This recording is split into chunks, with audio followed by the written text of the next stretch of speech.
Hello and welcome everybody to I don't know exactly what we're calling this. We're going to call this the Strickland Live Q&A. That's what we're doing.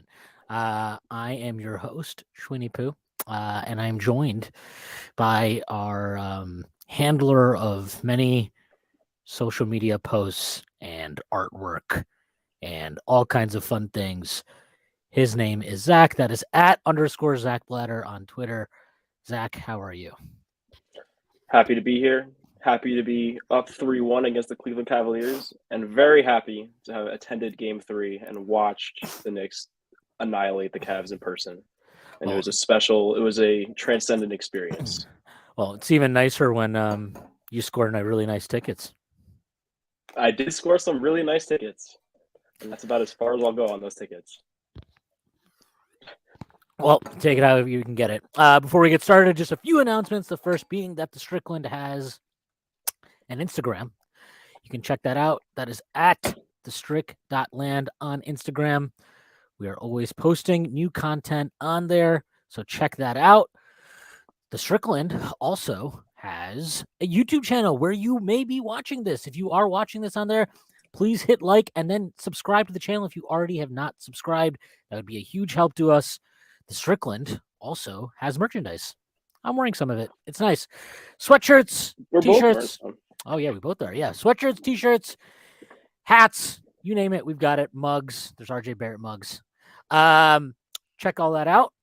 And then the Strickland has a Patreon, which you can subscribe to. There are a number of different tiers. There is a $6 tier that gets you access to Pod Strickland, the podcast that I host every Friday with Prez. You also get access to the Strickland Mailbag that comes out every week, hosted by Andrew Steele, a.k.a. Doug, a.k.a. the Doug Bag, alongside Dallas Amico. You also get access to the Strickland Discord, where the conversation never stops.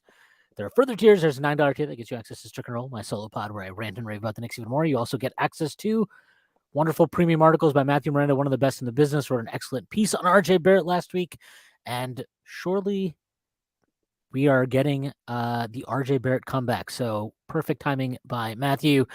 There are further tiers. There's a $15 tier, $30 tier, $50 tier, and $100 tier. This comes with a variety of additional benefits like listening on pod recordings, merchandise discounts, and even potentially co-hosting a podcast alongside yours truly one day.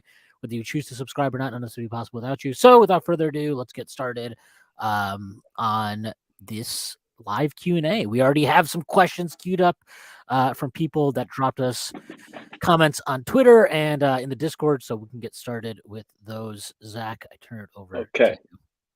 So I do have a whole list of questions. I want to give priority to our friends in the Discord first. So we'll start with ZMP343, who asked, if the Knicks do make it to the next round, how do you think they would match up against their potential opponents in the Heat or the Bucks if they find a way to come back from 3-1? I think they match up really well against Miami. It feels like if we're getting this version of Tibbs that's coached in this series so far, and the adjustments he's made, I like our chances against them. We obviously also won the season series 3-1. One of those games we played without Jalen Brunson. We got a win there. We won the last game without Julius Randle, although you could say that we've won 3 of our games this series without Julius Randle. But no, I think we match up well against them. Obviously, Julius getting it together or recovering his health or whatever's going on with him would be a huge benefit. But I think we have the horses to really just out talent them. And honestly, I know they're up 3-1 against the Bucks. I think they have the number 1 offense right now in the playoffs. Like, I'm sorry, I just don't think that's a sustainable thing. They're shooting like crazy hot from 3, and yeah, I would feel pretty confident about beating Miami. They have a 120.9 offensive rating in the playoffs so far during the back half of the year. So after the All-Star break, they had a 115.6 offensive rating. So they're scoring well above what they were in the old regular season towards the end of the year anyway. So yeah, I feel good about that. Milwaukee, for me, like, I know they're down right now, and honestly, Middleton doesn't look good, and Drew always pees his pants offensively in the playoffs. I just don't really like that matchup for us. I think Giannis and Brook give us really big problems, things that are a strength against a team like Cleveland. will not be a strength against team like Milwaukee. So that one concerns me, especially given how Julius has played so far. But we'll see. I would definitely prefer our chances with Miami rather than Milwaukee. I will say that much. Yeah, I'm a little bit less confident than you against Miami just because of the fact that Jimmy Butler is just on another planet right now, and I don't know how the Knicks are going to stop him. But we also said that same thing. We were like, oh, the Cavs will have the best player in the series and Donovan Mitchell. So who knows? You know what I mean? But I do like the matchup against Miami more than Milwaukee. The next question, though, if you have something to add. No, I have nothing to add. No, okay. The next question is from our guy Larry Israel, and he says, "Why are some Knicks fans not contemplating the possibility of a Game 7 in Cleveland?" I have no idea. I mean, it's possible. I don't know. I'm more focused on Game 5 and Game 6. I will say, like, I don't know if it really matters what any of us do or say or think on Twitter or in conversations on wherever medium, in actual real life or anything. Like, all that matters is if the team is focused and if the team's not looking past it and if the team's, got their eyes on the prize. And I would venture to guess they do. I'm not really worried about their lack of focus or their, them, looking ahead. If anything, the kind of games we saw yesterday, with Milwaukee, especially blowing that game late and putting themselves in a very precarious position, I think that can help serve as a wake up call to a team like the Knicks. And we'll see. I mean, I still think Boston's going to win tonight, but they're letting Atlanta hang around early. So if they lose that, like, it is what it is. At the end of the day, like, I'm not really that worried about if they lose tomorrow. I have trouble believing that it would be because they didn't turn up or they weren't focused or anything like that. I just think sometimes you lose a game on the road to Cleveland. But if you want to feel good about it, like, the Knicks are 3-1 against them. They were 3-1 against them in the regular season, and they're now 3-1 against them in the playoffs. So you're 6-2 against them for the year. Like, not saying that they have like Cleveland has no shot, but the Knicks have generally had their number this season. And this isn't like a Hawks thing where, we swept them that year in the playoffs or in the regular season, then you get to the playoffs and you just don't have it. Like, I mean, to be honest, Julius has struggled a lot, but and other guys have struggled from the field too. I think the Knicks are shooting under, what are they shooting, like 27% from three. I think they're the only team in the league that's shooting under 30% from three in the playoffs, and they're still up 3-1. And I think for the most part, I feel like they've been generally producing pretty decent offense against what was the number one defense in the league. So, you got to feel good about where they are. I don't see any reason not to. Doesn't mean that we should all be, booking tickets for either my South Beach or Milwaukee. I'm sure there'd be more of a rush for South Beach. But yeah, they may contemplate it if you want, but I'm just like, right now it's focused on Game 5, and then you have Game 6 at home if you can't get it done there. So, yeah, you don't want to go back to Cleveland for a Game 7. Obviously, that's 100% not something you want to do, but it is a possibility. Sure. Yeah, I kind of echo the same thing, but I'm not too worried about the Game 7. I think we'll take care of it in 6. But the next question I wanted to go through was Franklin Chubb, who asked, "Which player would you most like to see fully resurrect their game next? IQ, Randall, or Grimes? And which of these players has the best chance of doing so?" I mean, I would like if it was Randall, because he was an all-star, all-NBA caliber player this season. So getting that guy back would be nice. But I honestly feel like Quickly is probably the one that's most likely. And I will say this, I've thought this, I just haven't said it because I'm like, maybe I'm just being like a total homer here. But I read that Fred Katz article today where he talked to an anonymous assistant coach. And he mentioned that, like, Quickly's role is not what it was in the regular season, how they're running a shit ton of the offense, even more than they did in the regular season, through Jalen Brunson pick and rolls or through RJ Barrett pick and rolls or using, RJ as a screener for Brunson, but they're running a lot of the offense through those guys. And Quickly is not as much on ball. In fact, we've seen Quickly get used offensively, but he's being used a lot as a screener for Brunson. And I don't have a problem with that. Like, I know that do we need quickly to be more of a dynamic on-ball threat to make some kind of miracle finals run or something? Sure. But I think you have to judge each series on its own. And, we talked about this in our Discord a few days ago, but I think there are some fair criticisms of our offensive approach against Cleveland. But personally, I'm fine with it. And I think, could we play faster? Could we move the ball more? Could we, have quickly run more offense and do more? Sure, you can convince me of all that stuff. But I also think it's reasonable, and we kind of have seen this play out in the series. I think it's reasonable to come to the determination that the only way, we will take our chances of beating this Cleveland team 4 times in a best of 7 series by prioritizing not turning the ball over and just crushing them on the glass. And part of not turning the ball over is going to be not moving the ball a lot. And I think it's reasonable to trust Brunson and lean on him a little bit. And the Knicks have won 3 games, I think, where they've won the turnover battle. And the game they didn't was the one where they turned the ball over a ton. And Cleveland, got out in transition. I think they had 32 transition points in that game. So I think it's reasonable to just be we're going to grind this out. We're going to play a slow, ugly ass series. And we don't think you can beat us in that series.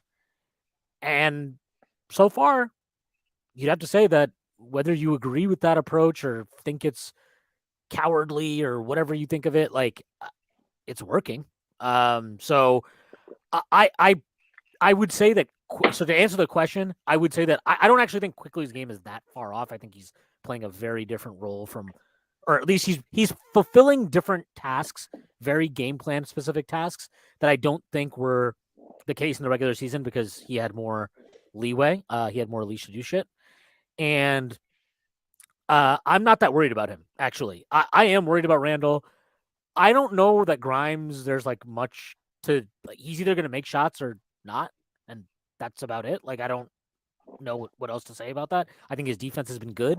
I think he's competed well on the glass. I'm not worried about any of that shit. It's just, will he make shots or not? Randall is the one to me whose game is, and look, he obviously had that ankle injury late in the regular season. Tibbs said, after the game on Sunday that a lot of guys wouldn't even be playing in the condition he's in. I don't know. I appreciate that. At the same time, if you're on the floor, that's all I can really judge you on. I have to believe that if you've been cleared to play and you're out there, that you feel you're at least in physical condition to help your team win ball games. And especially these last 2 games from Julius, I know we've won. We've not won because of him. We won in spite of him. I don't know how sustainable that is. I would suspect not. Maybe you can get by this Cleveland team just because we seem to be a very problematic matchup for them. But you're not going to get a lot further in the playoffs if that guy isn't playing at a high level. So whether that be he needs to get healthier or he just is in a funk that he needs to snap out of, whatever it is, he's the guy that that you need to. I would want to be if I could, bring me back the best version of Julius from the regular season over even I love Quickly, I love Grimes, but that guy is central to your plans in a way that those two just aren't offensively. And quite frankly, those two can still help you win ball games and move the margins in other ways other than how they're scoring or whatever offensively. We've seen that. Quickly is still leading the team in plus minus for the playoffs. So right. It's not much resurrection to be done with his. Yeah, he needs to make shots. Okay, cool. But that's its own thing. I just, to me, that's not a resurrection. It's just will he make shots or not? Same for Grimes. With Julius, it's it's not just about making shots or not. His defensive performance in the last game, and I didn't particularly think his performance on Friday's game in Game 3 was that good either defensively. But on Sunday that was just an unacceptable performance, especially in the third quarter. He only had 2 rebounds in 27 minutes of gameplay. You just need more from him, and yeah, that's what it is. So if there's one guy I want to see fully resurrected, it's definitely Julius. We just got a follow-up question to that from, I believe it's Rook on Twitter, and he said, if we're keeping it a buck, I assume is Rendell, he hasn't been put in the best position, and I don't think he's played too many minutes with good shooters. It doesn't look like he can drive in as much, which is making him settle for shots he probably wouldn't have taken in the regular season. Yeah, I mean, I think that's fair. But even in the regular season, I mean, I don't like. This is the way I feel about this. Like, I can deal with him having bad shooting games. I can deal with. I said this at the start of the series, where like, I just don't think this is a series where you're going to look at this and be like, the stats aren't going to tell you everything you need to know about this series. They're just not. It's going to be an ugly series. Cleveland's a great defensive team. Again, they were the number one defensive team in the league this season. So like, if you're expecting some beautiful flowing offense and a bunch of arcade numbers, like this is not the series for you. We've seen that play out both ways, right? I can live with that. I'm fine with that. What I'm not okay with is like, again, you can't just mail it in and not compete defensively the way he did in that third quarter. And what made it even weirder was like, this is why I don't fully understand the injury thing. And I'm like trying not to just poo-poo what, his teammates and what Tibbs have said, but like, he makes that block on Donovan Mitchell in the third quarter in transition, and you're like, that's an incredibly athletic play. That's a wildly athletic play. He's had some dunks in this series that also looked Yeah. very, very athletic, and he's made plenty of athletic plays this series. Yeah, he had a dunk in game look 3. Like anything's visibly hindering him on the court. He had a dunk in game 3 that was great. And like, yeah, look, it's unbelievable. Some of this could just be that he's still working his way back into game shape. Like, I can see that. I don't. That's totally possible. But like, I need more from like. There was a possession, I think it was 61-61. They come up. I forgot. Somebody missed a 3. Might have been Levert. Somebody. I don't remember who it was. And Randall just stands there and just stares at like the loose ball. Mobley gets it, saves it. They score on that possession. We call it timeout immediately, but like that's just not a good enough effort. Like it's. And I believe not. He was pointing at somebody else after that possession too. And it's like he's always quick to point at somebody else rather than like own up to something or just do something better in the first place. So yeah, and I'm not going to belabor the point. Like he didn't have a good defensive performance. That is what it is. But I mean, if you really like. If you went back and look at those possessions at the start of the third quarter, just watch him on defense. And Brunson wasn't great either, but like with Brunson, I don't watch it and think like he's just not competing here. I just think he played bad defense. With Randall, there were just too many possessions where I'm like, you're not even making a basic rotation here. Like you're not doing your 1/5, if you want to call it. Like it's got to be better than that. So, like that's just what it is. I do appreciate the offensive comment. I do think that's fair. I mean, I've talked about it. Like, I don't love that Randall, or sorry, not that Randall. I know the Hart and RJ combination. I know they closed out the fourth quarter pretty well, obviously against Cleveland, and that was fine. But I don't love that with Randall, and I do think part of the reason why they played well in that fourth quarter is even though Obi's not a great shooter, it's not like guys are Velcro to him out when he's out on the perimeter. He is just more active off ball in a way that Julius isn't. And that naturally, I think, commands some attention. So there's just a little bit more spacing when he's out there. They play with a different speed, which I thought carried over in the fourth quarter. And he was just more active in that game anyway. So, like, more than anything, I just need Julius to be more active. Like, he didn't play well. He didn't shoot well in game 1. I thought he played a fucking great game. I loved how he played in that game. And he didn't shoot well. And he came up with the biggest play of the game, right? He comes up with that offensive rebound, which more or less seals the game for us. So, like, that's what I need from him. I don't, you can, let the clip fly and you go 6 of 21 from the field. Fine, I'll live with that. I just can't live with the other stuff. The lack of hustle, the lack of attention to detail and defense. And then some of the passing stuff with him, like, just clean up your decision making a bit. I think right now he's sitting on like 14 turnovers to 8 assists in this series. So yeah, just cleaning up some of that stuff would go a long way. And then again, the effort. That's it for me. I can live with everything else. Like I'm like very happy with basically everybody else that's played in the series, regardless of what they're shooting or how they're shooting or whatever, because I think their defensive effort's been there. And like RJ, I was very critical of him earlier in the series because I just thought his decision making wasn't great, especially that game 2. But he's been absolutely fucking great these last 2 games, probably the best 2 games of his career. So like, and the last game, what does he go like 0 of 6 from 3 or something, whatever it was. 0 of 6 from 3, yeah. 0 of 6 from 3. He missed like 4 free throws, and I didn't care, like, because I just thought he played so well. He played hard and he made good decisions with the ball, and like that's all I'm really. And none of those threes were bad shots. I wasn't like angry at any of those attempts. No, they were good shots, and you got to take those shots when you're out there. So yeah. with Julius, it's just like I think especially the last game, he has this habit of when things aren't rolling for him offensively, he lets it affect his level and concentration, on the glass, defensively, whatever. He's got to avoid that because they can't. Maybe they can win this series without him doing any of those things, but they're not going to go much further if he doesn't do that shit. One more thing you were mentioning about Randall's rebounding, and you said this on the pod yesterday, but in game 4, like he played 27 minutes and grabbed 2 rebounds throughout the whole night, and then Obi plays 20 minutes and has 8 rebounds. I know it's not like, I'm sure there's some variances and randomness to that, but I know it's a reflection of somebody's effort there. So it's a little bit concerning. Yeah, especially in a game where no team could make shots. So there are a lot of rebounds to be had. Yeah. So here, we'll lighten the mood with this question from Night of Cups in our Discord. If the Knicks win the championship this year, should there be some space on the float at the parade for the players that kept us fans during the lean years, like Bernard King, Latrell Sprewell, and Amari Stoudemire?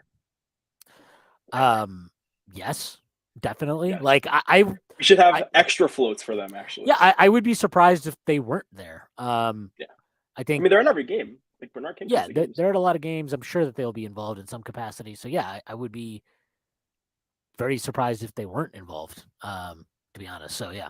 And the bonus follow-up for that one is, what song will Mr. Dolan perform at the parade? Oh man, I'm not familiar with his discography. Yeah, I got. Let me look. Let's see what James Dolan, his discography. What's the name of the band? I forgot, unfortunately. 80 in the Straight Shot. Oh, of course. Let's see. Looks like he's got a few albums here. Let's see. Man, this is a lot of pressure. Get Nate Robinson on a float expeditiously. We need to get Nate Robinson on his own float. He's got a song called "Can't Make Tears." Or is that a CD? I think it's an album. It's an album called "Can't Make Tears." Well, I think there's a song on here, "Fix the Knicks." That might be the one. Actually? Yeah. Oh my goodness. So that might be it. Let's go with that. "Fix the Knicks." Be a good one to have at the parade. Mr. Dolan, the Renaissance man. Okay, the next one. This one is Chris Persianen, our boy on Twitter, and ZMP343 in our Discord. Kind of asked the same question, so I combined them into one. But it's what do you make of RJ Barrett's 2 most recent games in comparison to the first 2 of the series? What's working, what's not working, and what was changed? Okay. I would say that I think one, apparently him and his girlfriend have reconciled, so that's really the biggest thing, right? No, Schwinbaum. Yeah, I don't know. That's what Twitter has told me. And look, I'll take whatever the reason is. I don't really care. It's just good to see. But I think he looks like he is playing a lot more decisively. If you look back at some of those possessions he had in game 1 and game 2, where he calls for a screen, uses it, doesn't go anywhere, backs up, calls for another screen. Like you already wasted the infamous play. Yeah, it's just you're wasting too much time there on possessions like that. Go and watch some of his possessions these last 2 games where it's like he's just making quick decisions. I mean, forgetting even what he's doing off the bounce, he made a play in the game on Sunday where I think Brunson got trapped. He swung it to him in the corner, and he immediately, like no hesitation, swung it back out to Julius, the top of the key, and then Julius was able to find Hart in the corner. Hart didn't make the 3, but that was like, he's not going to get any credit for that in the box score. No matter what, even if Hart had made the shot, he wouldn't have gotten credit for it. But those are like the small plays, that is how you turn small advantages into bigger advantages.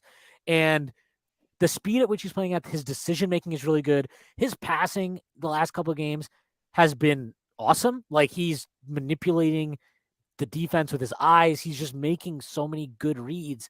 Like that's all I can say. I mean, it's just the speed and the decisiveness he's playing with really is the biggest thing for me. And honestly, I know this sounds crazy, but like I thought at the end of the year he looked like he had lost a little bit of weight.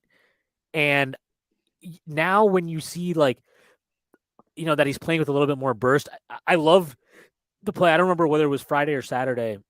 I think it was Sunday. Sorry, I think it was Sunday.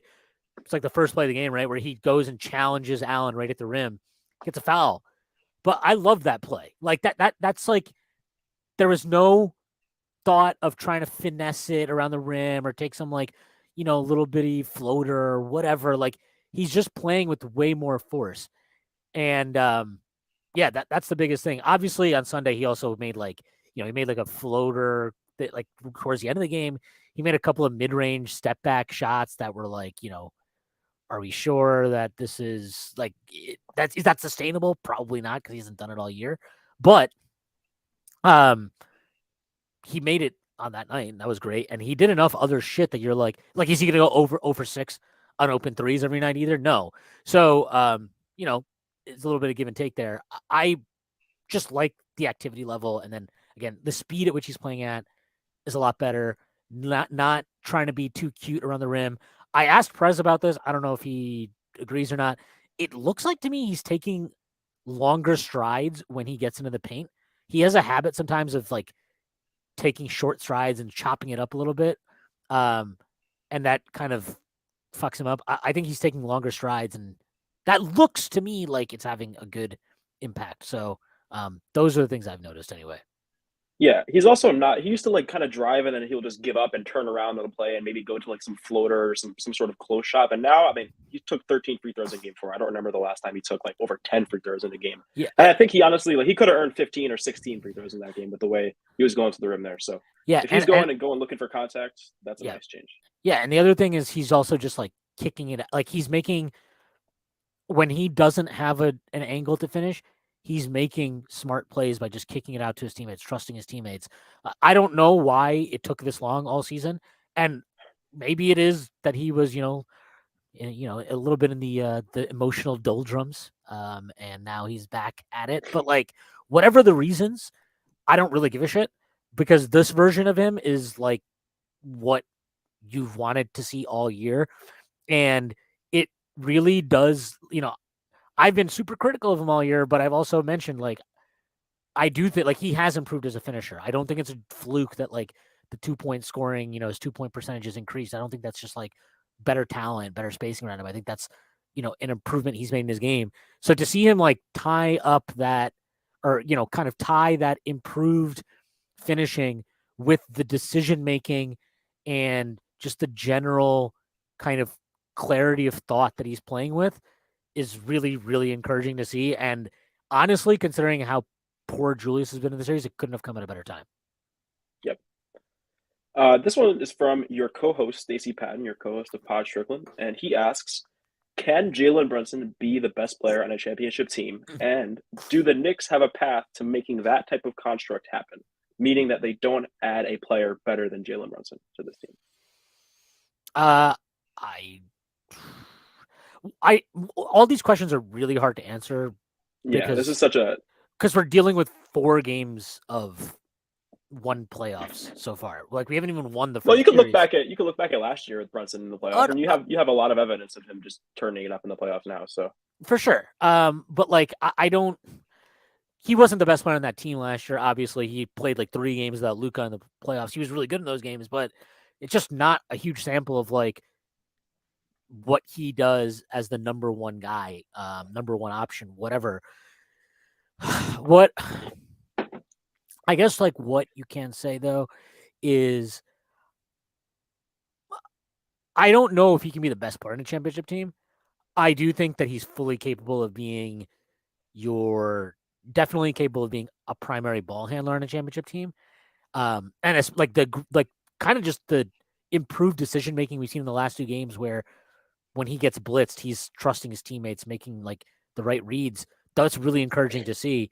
And we also know from him, just like the way he's played through his career, is this is a guy who constantly finds ways to improve. So I think that stuff bodes well for him. I think he can be your definitely your primary ball handler. I kind of feel like he can be your primary scorer. I mean, I know that's crazy, but like, again, this Cleveland defense is one of the better defenses in the league, and they're throwing a lot of attention at him. He's handled it pretty well. I feel like that's again, it's early, so this is kind of just a guess, but like, I feel like that's a decent indication that potential is there for him. Can he be your best player? That's a little bit more of like a difficult question for me because your best scorer, your best offensive player might not be your best player.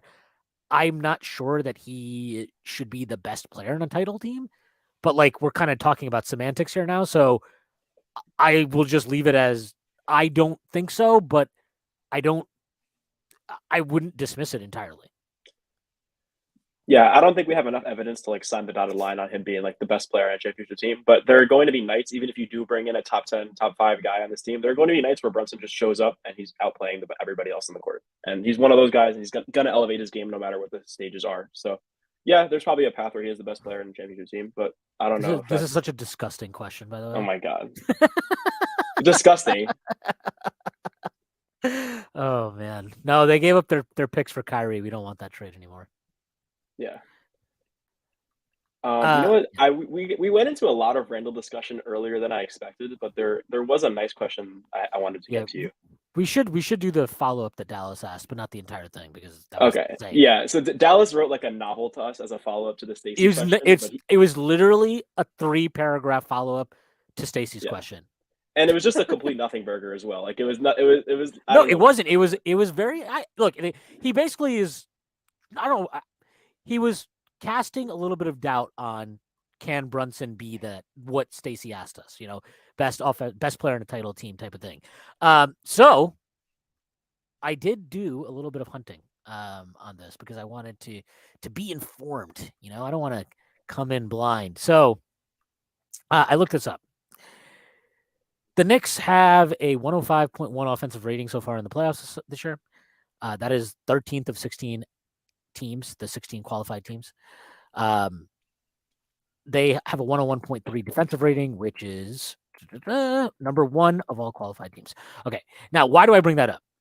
That's well below what they were doing in the regular season, especially post All-Star. Post All-Star, they had a 120.4 offensive rating. But they had a 115.7 defensive rating. Obviously, that's tightened up defensively and come down offensively. That's not all on Brunson, but, best players drive your offense. It is some indication of where they are. Now, this also needs to be said. The Cavs, after the All-Star break, they had a 111.6 defensive rating. If you look at them for the entire year, they had a 109.9 defensive rating. That was tops in the league. They are a very, very good defensive team. And in the playoffs, as we know, teams generally are less efficient. Teams are more locked in. You're on game plans, blah, blah, blah, blah, blah.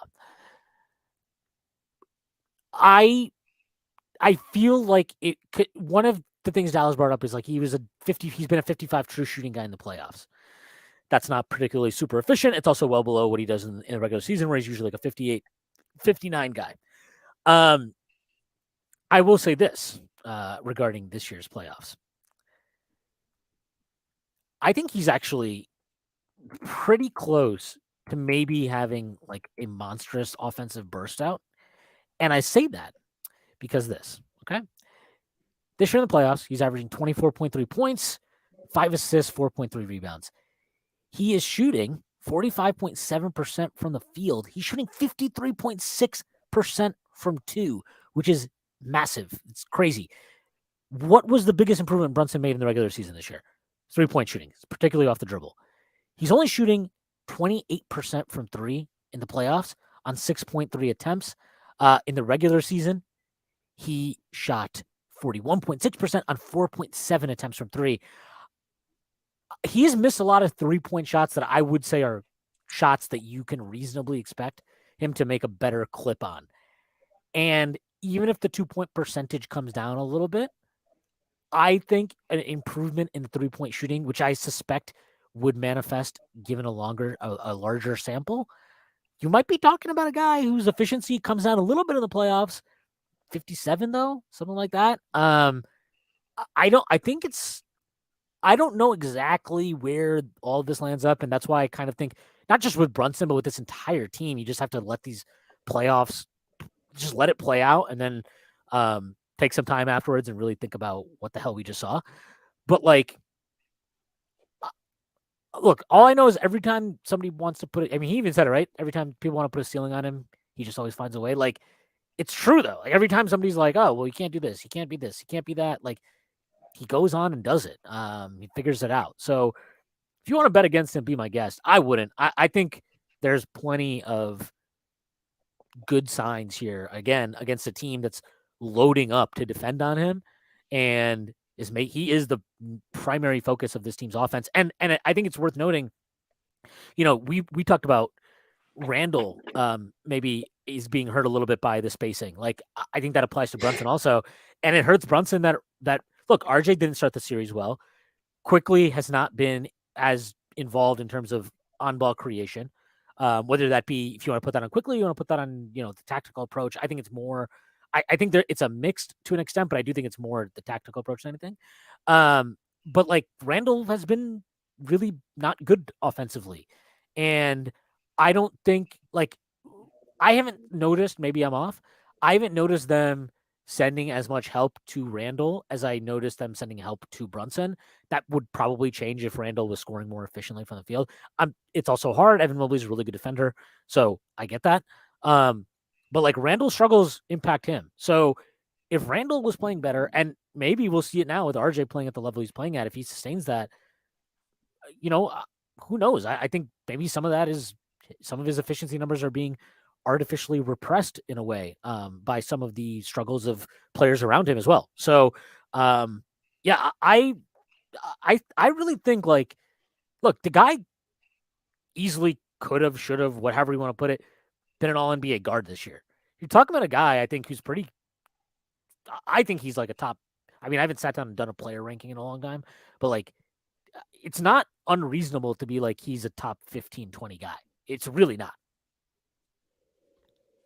Yeah, I agree with that. And you were talking about his 3-point percentage kind of like in a holistic approach, saying it was like 28% for the whole series. If you look at his game log, though, he was 2 of 16 for his first 18 3-pointers, and that was all in game 1 through 3. And then you look at game 4, he shot 5 of 9 from 3. Yeah. So I don't know if that's he just flipped the switch that one night, or maybe he got his misses out in the beginning. But we're just looking at too small of a sample size right now.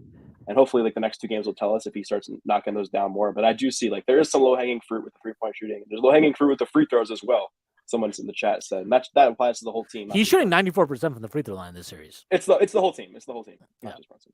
Well, he's shooting 94% from the free throw line. Yeah, no, he's fine. He's fine. Yeah, but I also think with Brunson, I don't want to jinx anything, but I feel like as the series, he struggled at the start of game 3 too. He wasn't particularly efficient until the fourth quarter of that game. I really feel like he figured something out. And he had some bad possessions in the fourth quarter to start the fourth quarter where he was just like ISO, ISO, ISO, ISO, ISO. Like that stuff doesn't help him. But when he went to any pick and roll, with RJ, with Hart, with Hartenstein, whoever it was, he was just roasting them almost the entire game. And whether that be him scoring or, him swinging it to somebody else, it really feels like he's figured something out. I don't know what Cleveland can really throw at him that they haven't already tried. And I just kind of wonder if we're going to see a guy who takes a step that even those of us who have watched him this entire season maybe weren't sure that he had. And we'll see. I'm very interested to see how he comes out tomorrow in Game 5. Think he's going to have a Jimmy Butler 56-point performance? One can hope. I will be hoping. Okay, the next one. This one's going to kind of switch our course a little bit, but this one's from Brent Mashi on Twitter. But how will IQ's role shift to get him more involved offensively? And is his lack of scoring concerning you at all? Given Grimes' injury and increased flexibility with the lineups, what are the odds he experiments with potentially starting IQ in the near future? I have no idea. He loves Josh Hart, and that is what it is. I'll just say this: maybe quickly continue to struggle. Maybe Tibbs doesn't want to put him on ball too much in the playoffs, whatever, et cetera, et cetera. I really don't worry about him. I don't worry about him. I don't worry about Grimes because those guys have shown that throughout their careers, not just with the Knicks, but before they got to New York, in college and whatever, that when they struggle, they put their head down and they figure it out. And this team is littered with guys like that. Brunson, if you watched Brunson in the playoffs 2-3 years ago, you'd have been like, man, this guy's not a playoff player, and he figured it out. And will quickly do the same. I don't know.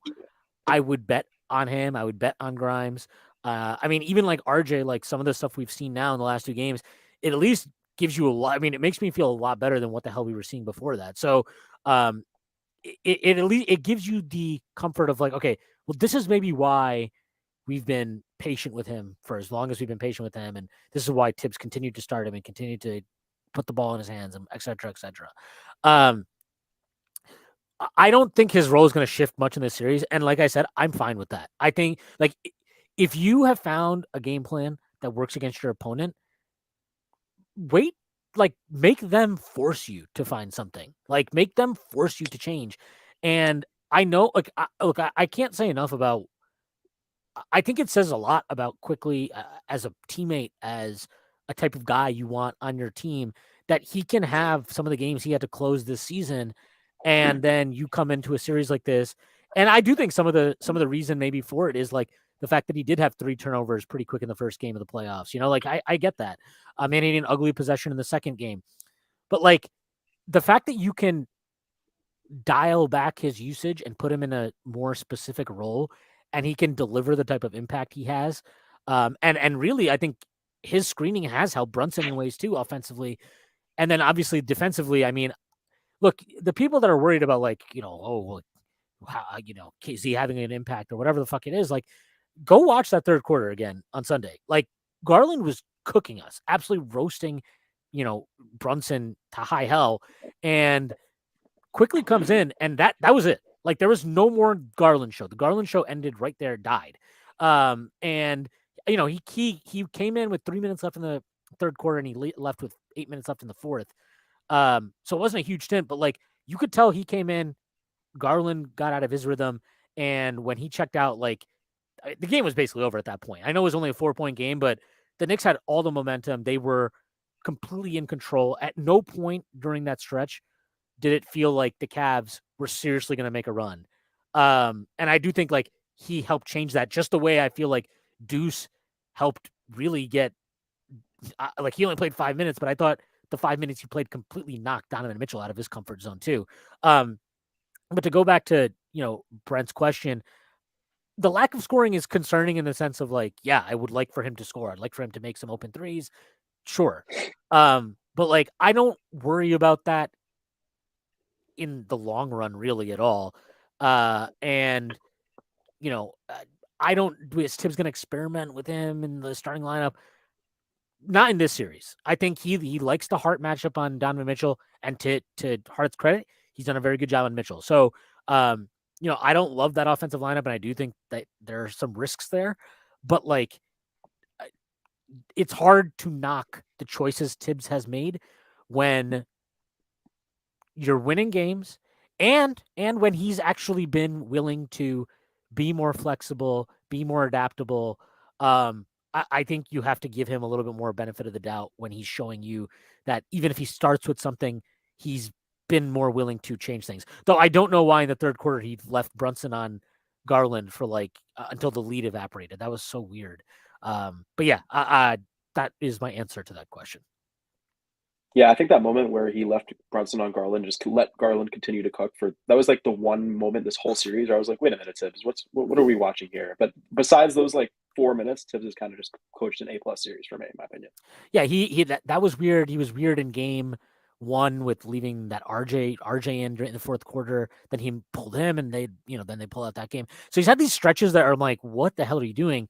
But when he's generally the lineups he's called, obviously game 2 wasn't great, but the lineups he's gone with and everything, like he's generally, at least he's coaching a better series than Bernie Bickerstaff. That's all I can, or JB Bickerstaff. Sorry. Bernie Bickerstaff? Yeah, Bernie Bickerstaff, JB Bickerstaff.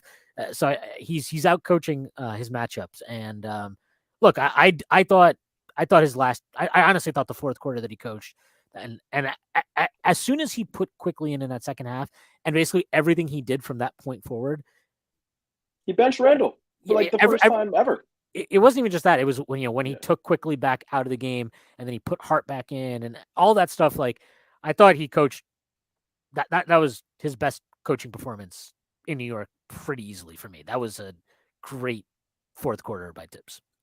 I think it's pretty cool that we've had to call so many games in the past 2 or 3 months Tibbs' best coaching performance in New York, and then he just continues to one up himself. Yeah, bring the modern Coach Tibbs, man. I love it. Yeah.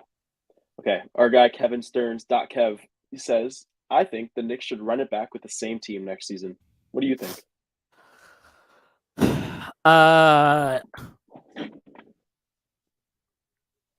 Maybe.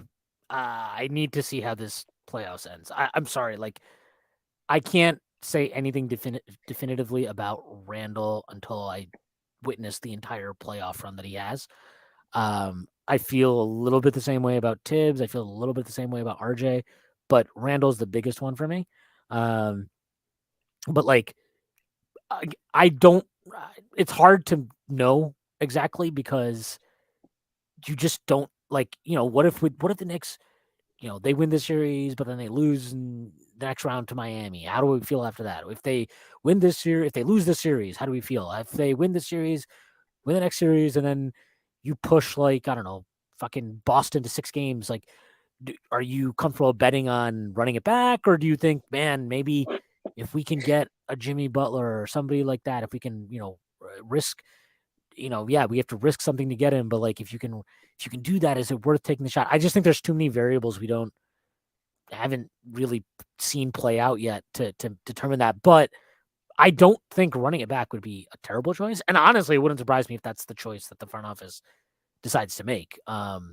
We know that they have not liked to trade guys at low value, at their lowest values, particularly Randall. We saw that with. RJ having these 2 playoff games makes me feel a lot better about just a lot of things, but I doubt that if like even if they were interested in seeing what his market is this offseason, you wouldn't be trading him probably at peak value or even positive value necessarily. So, I would suspect that running it back is a definite possibility and maybe one of the better ones. Yeah, another thing that I don't see talked about enough on Twitter enough is people underestimate roster consistency in terms of development, and I think when you bring the same guys back, and we've noticed it with Tibbs teams every single year in the past 3 seasons of Tibbs, is that they get better as the season goes on, and like by the end of the season they're playing their best ball. And if you keep these units together, they're just going to get better and better together. So I think that's something to take into account. But even if it's not the same like 1 through 15 or even 1 through 10 group, if you keep those same 1 through 8, it's fine. Yeah, I mean, I think I'm just going to throw this out there because I know this was mentioned a little bit earlier. We were talking about Tibbs coaching and stuff like that. If there is a concern, this is the concern for me. Okay, I'm just going to read out some numbers. Julius Randle, Josh Hart, Jalen Brunson. That trio is a minus 4.0. Hold on, sorry, I'm not in net rating. Let me find the net rating stuff here. Okay. Here we go. Okay. Okay. Hart, Brunson, Randall. They are a minus 16.8 in 67 minutes. Forget the key thing is just how many of these are minuses, not how minus they are, because the sample sizes are very small. So that's a minus 16.8. Hart, Randall, Barrett, minus 27.4 in 57 minutes. Hart, Brunson, Barrett, minus 19.8 in 53 minutes. Hart, Brunson, Robinson, minus 17.7 in 52 minutes. Hart, Robinson, Barrett, minus 16 in 51 minutes. And this is not to crap on Josh Hart or any of these guys. This is just me. Like, I'm very worried about some of the spacing issues with that lineup. And this is, I think who asked us that before about Randall, some of the concern, his offensive struggles may have been about the lineups. I forgot who asked or mentioned that. I think that's a valid concern. And then like part of that is obviously he's played this Hart Barrett combination a lot. In fact, the Hart Barrett combo here it's played 77 minutes together. It's not the highest combination. The highest combination is actually, Randall Brunson. They played 108 minutes together. But I gotta say, man, I'm actually just looking at this now. This is actually a little bit worrying. If you look at the Knicks' 1, 2, 3, 4, 5, 6, 7, 8, 9, 10, their top 10 two-man pairings in this series by minutes played. Okay, only 2 of them are positive. One is that Jalen Brunson one, which has played 108 minutes together. That's the number one. That's the most played duo. They have a plus 2.4 net rating. After that, it's a bunch of minuses. And like, look, you're dealing with a 4-game sample. Obviously, the Knicks have played much better in the last couple of games. But even if you like, we talked about quickly struggling, right? Like, whatever you want to say about that, I still think he should play a little bit more than he has. Like those units have in both games been catalyst for the Knicks to make runs in both halves. And that's not to say like the Hart Barrett combo is worthless or doesn't have a role, but like I don't think it should be I don't think they need to play as much together as they have been in the last 2 or 3 games. Some of that is because of Grimes getting hurt, but even in game 2, I thought that was way too much. But yeah, like all of these, like literally 8 of the top 10 most played 2-man pairings are minuses. And all like 3 or 4 of them, or sorry, 3 of them contain Hart, 3 of them contain Barrett. And then when you get to like, the lineups that are positives, they have played smaller amounts, but it's like Hartenstein quickly and Hart, Hartenstein and Hart and whatever, Hartenstein and Obi, Hartenstein and RJ. So like, I do worry a little bit about that. I think you'll probably be able to get away with it in the series. And look, some of this is if RJ makes some of those open threes, right? We're talking about a different thing entirely, probably. So there's some of like risk and reward here, but Tibbs just needs to be cognizant of that. Keep an eye on it. I think it's definitely worth doing so. And again, I think it's worth mentioning like the struggles of individual players will affect a lot of these 2-man pairings and stuff like that. So it's not a perfect science, but I do feel like the Hart Barrett combo does raise some issues for them offensively for sure. Yeah, it's also not a group Randall has played in the regular season a ton of minutes with. If you go back and you missed those last 5 games of regular season, Hart came off the bench for most of the games Randall was playing and playing well in most of the season. So there's just always going to be an adjustment period and stuff like that. So and also like I get that he really is wanting to get RJ going, and it has worked. So he deserves credit. Yeah, he deserves credit for that. But like some of your best pairings in this series and all season were like, quickly Hart, quickly Brunson, Grimes, Brunson, whatever the hell it is, right? Like all these different combinations. I mentioned this before. I don't actually know if they've played a minute yet. But like in the first 2 games, he hadn't played a single possession of Brunson, Quickly, and Grimes together. And that was like one of their best combinations all season. So, just don't totally go away from things that worked in the regular season. They've played 5 minutes with that unit, by the way, in the playoffs. Yeah, that was probably game 3, I'm assuming. Or it had to be in game 3. They were in those 5 minutes of plus 87. Yeah, I mean, that's probably like... Which is nothing. It's insane, but... Yeah, it's probably like they were probably like a plus 7 or something. I mean, either way, the point is they've been a good combination. The 5 minutes they played was a good combination in this series. So if Grimes is healthy, like I hope that he still starts. I think like that's still better. And I think like even if you want to close with Hart, right? Like you still have that option. You can still play him a bunch of minutes. We know that. So I hope that doesn't change too much. And like I suspect that at some point Grimes will make some threes. So yeah, that's a very long answer to nothing that was even asked, but would be very, again, I think Tibbs just needs to make sure he's keeping an eye on that stuff and has a grip on it. Yeah. How about, this is more of a challenge than a question, but say something nice about Julius Randle's playoffs. And that's from G Baked in our Discord. He made the biggest play of the game in game 1. He did. He also came out with a pretty nice entrance when everybody had his doubts about his injury, and he came out and fired those threes right away and shut everybody up, which is pretty epic. Yeah, he shut everybody up, and then now we're all then we're like, wait a minute. Wait, is this happening again? Is it happening again? Yeah, I don't know. It's tough. The dunk was cool too in game 3. The dunk was awesome. Yeah, and the block was awesome last game. Yeah, that was cool. So he's got some highlight plays, something for the Instagram. Let's see. What? Oh, this is a great one. Well, I'll combine these two together actually. What teams in general are surprising you this playoffs, both good and bad, and then a la Malika Andrews? Who do you look around this league, Schwinn, as you're studying and say, we've got to run through them? Oh, Boston would be that my answer for that. Nobody in the West? Well, no, I'm not thinking about the West. I'm You're like good in the the West, Knicks. Schwinn? The Knicks are they're fine in the West. No, I think Boston or Milwaukee really like those are the teams in the East that really would concern Yeah. me. Maybe Philly, but Philly won't beat.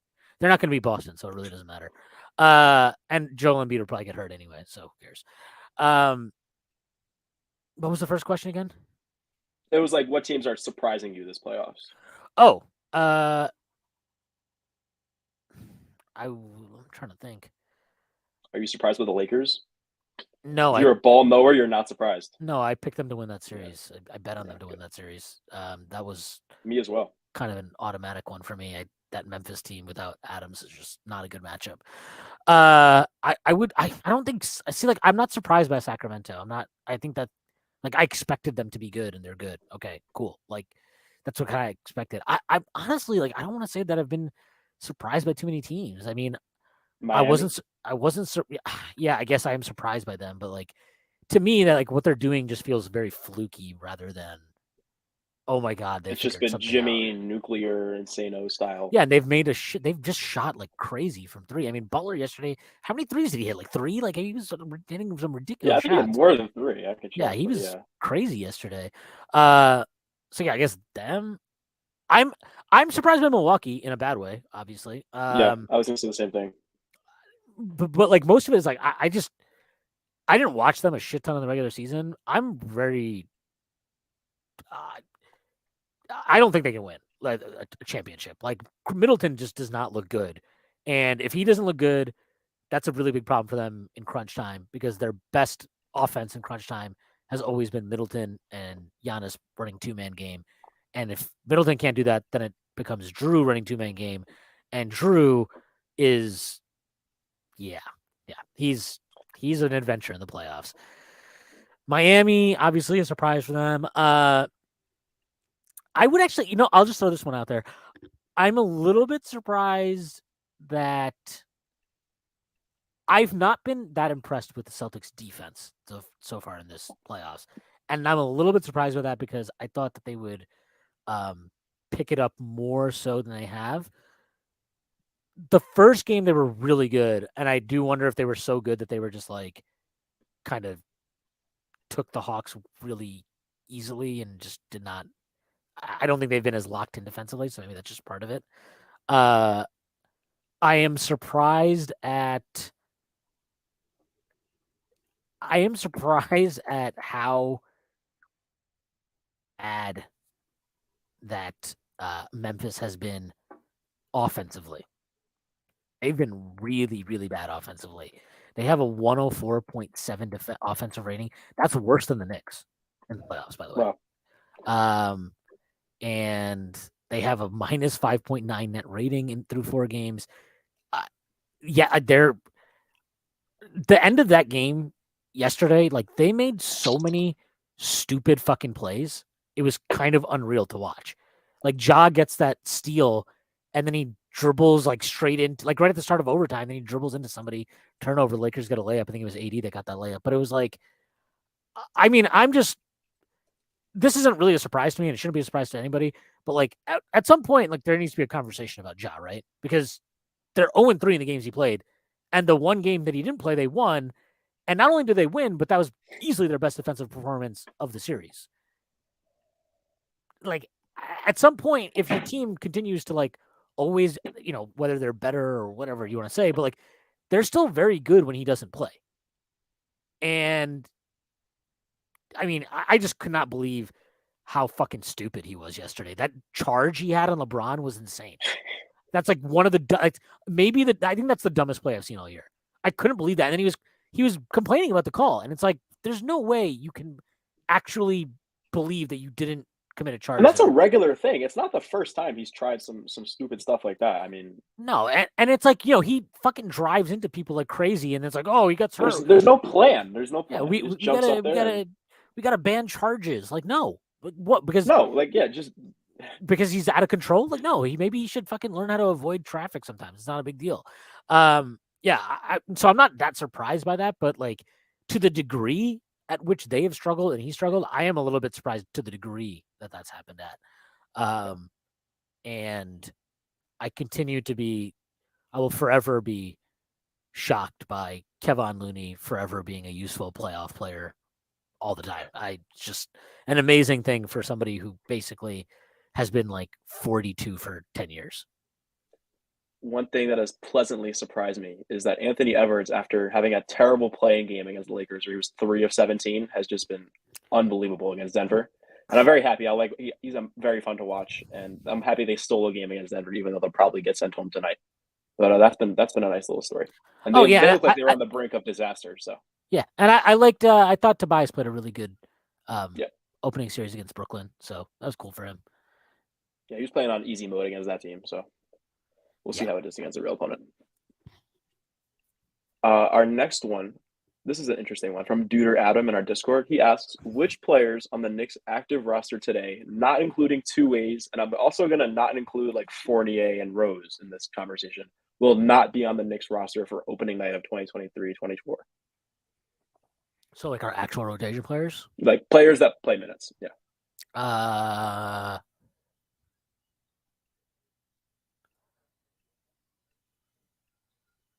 Let's say this is a tough one. This one was stumping me. I think the odds are all of them are back.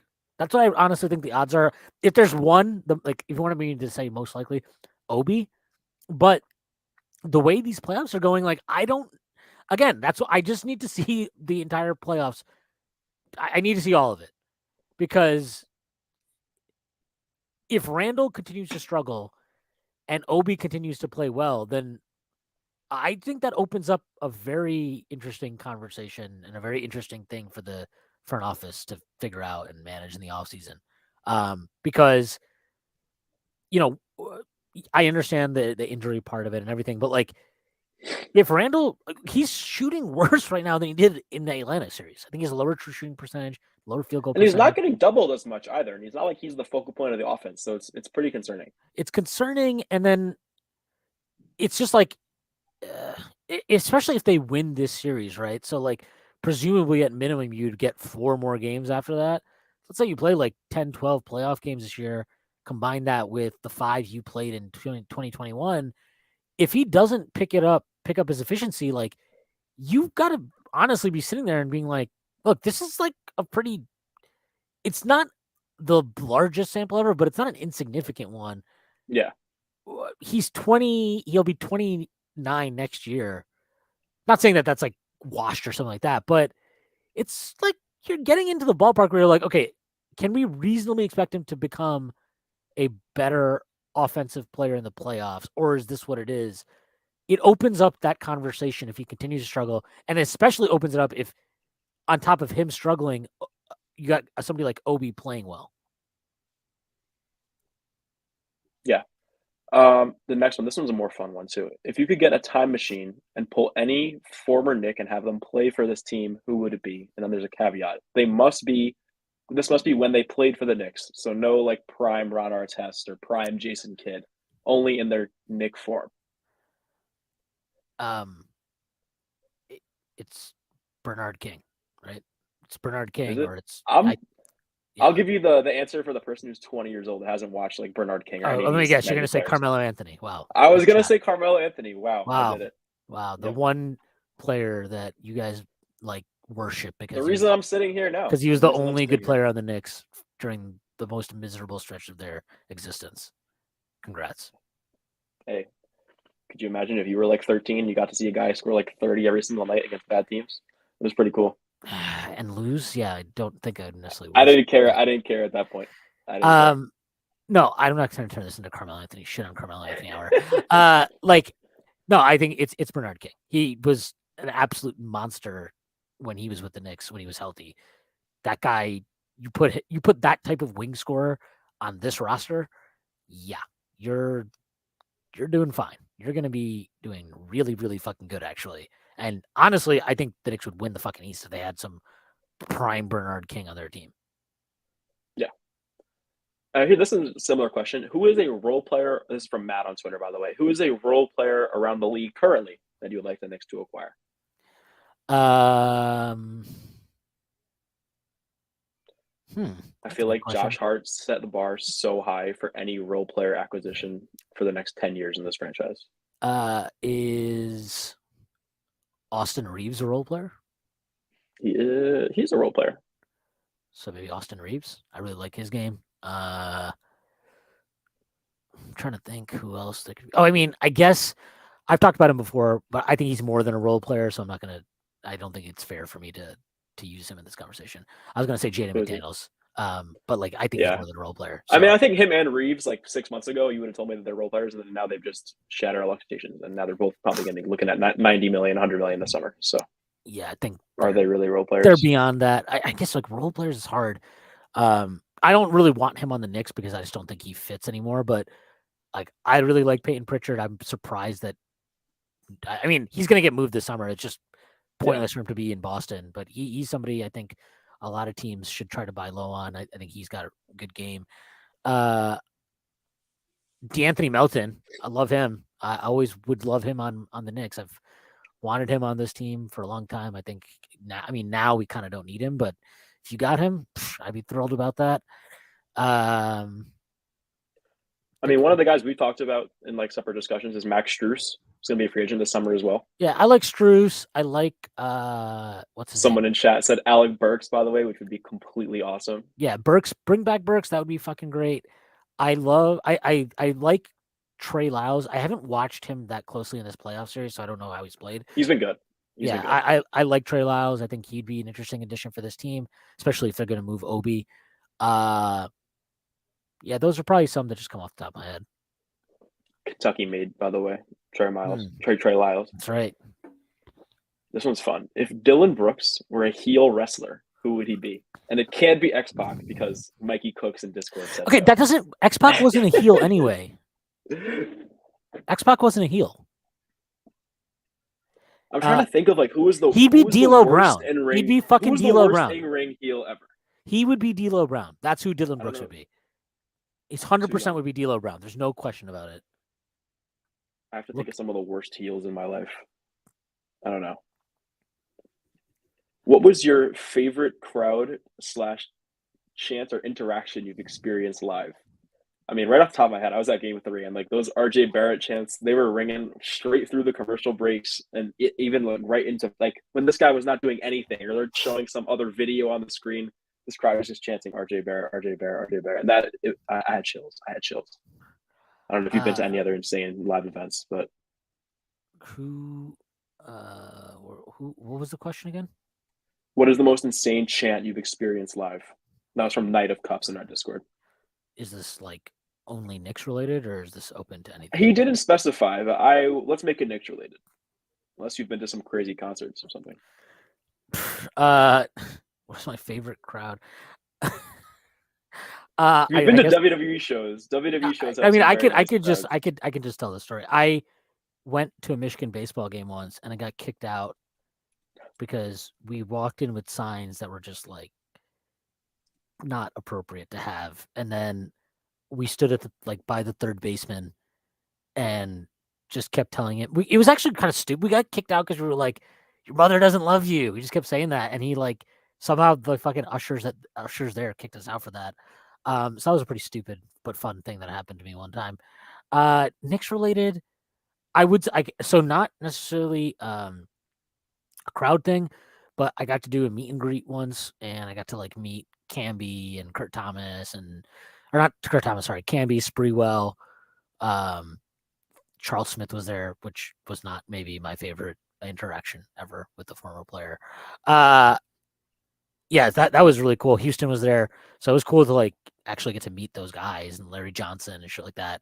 And I did also see them last week after the Knicks lost game 2. So that was cool too. That was so random. I don't know for anybody who doesn't know this story. We held a little Strickland Patreons meetup, and I left too early. But apparently Larry Johnson and who was it?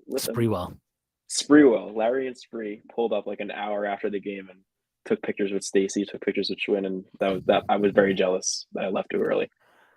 That's pretty cool. Yeah, it was pretty awesome. We're getting towards the bottom of our list of Discord and Twitter questions, but I want to get back to some that were put in the YouTube a lot earlier. And I want one from Jordan Bubb, who says, what was the more impressive performance by the team, Game 3 or Game 4? Game 4. Game 4 was like, I thought that was as dominant a performance as you'll see in a long time. They controlled that game throughout. The only time there was those 8 minutes of Garland where it was like, wait a minute. But like they dominate. Like they should have been up by probably like fucking 15 at halftime. Said they were only up 9. Then they had a bad start to the second half. But aside from like the what was it, like the 9 minutes that Garland played really well in the third quarter, the other 39 minutes were like honestly they were just better. Like they were flat out the better team. And not only were they better, like they left so many points on the board in that game. Like how many free throws did they miss in that game? They missed so many free throws that they missed a bunch of open threes too. It wasn't just the free throws. Yeah, but like during that game, they were kept like Van Gundy and Mark Jackson. They kept talking about like, some of the worst losses we've had is, games where we just missed so many free throws, which is like totally correct. But the point is like, it didn't even cost them. It didn't cost them at all. And the game wasn't even in doubt down the stretch or something. It's not like they had to eke one out. They totally control that. And I look, the Game 3 thing is like its own, 99-79. That's just like a crazy thing that happened. I was gonna say Game 3 was more impressive considering like how badly they lost Game 2 and they kind of had their backs against the wall. And then RJ was getting those doubts and stuff. And I mean, the whole team was getting doubts going into Game 3, and they just came out and pummeled that fucking kind of group. So I thought that was pretty impressive too. It was. I just think Game 4 was like, it's a short turnaround, matinee game, a little weird. You're up 2-1. You're going to get the Cavs' best punch because obviously this is like, you don't want to go down 3-1, obviously. And you control, like the Knicks control home court right now. Like they still have that edge. And so not giving that up, I think, was huge. And like, I'm trying to pull these up right now. Okay. So the Knicks went 18 of 28 from the free throw line in this game. Like they left so many points on the board, 8 of 29 for 3. And this is why like the whole like Cleveland thing of like, well, we're just missing open threes. It's like, all right, well, it's not like the Knicks are like shooting the lights out here, I just thought that something about that performance, it felt like very, I don't even want to say mature, because there were moments where they let their emotions and stuff get to the best of them. Like Hart had a stretch at the end of the first half where he was just like crying, and he was more focused about getting foul calls than he was on making the right plays and shit like that. But I just thought when the game was in doubt, everybody that played like that last 15 minutes of the game, basically everybody responded and played positively and gave them a contribution that helped turn the game. And on top of that, like, because the game was kind of in the balance there, it wasn't just the players, but Tibbs had to make the right calls, and he made the right calls constantly. I mean, I talked about the Quickly thing. I thought he subbed him in and subbed him out at the right time. When I watched it a second time, I thought he brought Hartenstein in at the perfect time, then he took him out at the perfect time. He just nailed so many different things. And then on top of that, you have like these crazy plays, right? You've got that Obi offensive rebound, then he dribbles around and lays it in. You got Hart, he gets 2 monster offensive rebounds that more or less seal the deal. RJ has that floater at the very end that's just like that basically that really did end the game. You just had all these monster moments, and it was like the culmination of this weekend where it felt like the entire fan base was, I don't know. It was storybook, the whole thing. Yeah, and the Hawks series was like it was great to have the Knicks back in the playoffs, and that was cool. But this felt different because, one, this team is way better, and 2, like, you're playing, I think, a better team than that Hawks team, and you're playing a team that traded for the guy that presumably you were supposed to trade for in the offseason. So there's just all these different pieces to it. So to see them respond the way they did in Game 3, but then on top of that, follow that up with that performance in Game 4, I thought was just super, super impressive. That one to me is, maybe I'm maybe I might be in the minority on that, but I thought that win was fucking fantastic. Yeah, and you were talking about Donovan there, and I want to add one question that I have just for myself. People are saying, I saw this on Twitter today. It's like, oh, we're gonna get the Donovan game. We haven't gotten the Donovan game yet. Like he hasn't had his 45-point, He had 38 in the first fucking insane. game. I just not first. I said that, and then also like, what is he gonna do? What do the Knicks have? Like, what do the Cavs have to do to unlock him? There's not much that they have left in the tank. To like, I really am not convinced that we're just gonna get some random Donovan like outlier game. I just Like don't nothing I've seen suggests that right now. Well, I also just think it's a bullshit. Like, yeah, okay, Donovan Mitchell he's fully capable of having a great game. I mean, we know that. We've seen him have great performances throughout his career in the playoffs. But like, why is it like, can we get a Brunson game? Can we get Julius? Like, I don't even need a Julius game. Can we just have like a reasonable shooting Julius game? Like, we don't even need some of these outlier things. We just Can need, we like, have a reasonable shooting game as a team? Could we shoot yeah, 35% from yeah. three? That would be nice. Can Quickly make some threes? Can Grimes make some threes? Like, there's all these things. Can we just have a decent free throw shooting game? There's a lot of shit out there for us too. So yeah, the Mitchell thing for me is whatever. I just think people are like, they're always expecting him to have this. Like, I've always thought this. I just think Yeah. where people's perception of him is versus where I actually think he ranks is a little bit different. Yeah, I definitely had some homerism with Donovan, and I've been proven wrong. I'm happily proven wrong, though. This one from Nikki Sachs says, "Hey, Schwinn, he's a massive stan of yours, and he loves your emotional Please outbursts on the pod. don't stand me. Everybody stands you. Don't worry." Stan Hypothetically, basketball.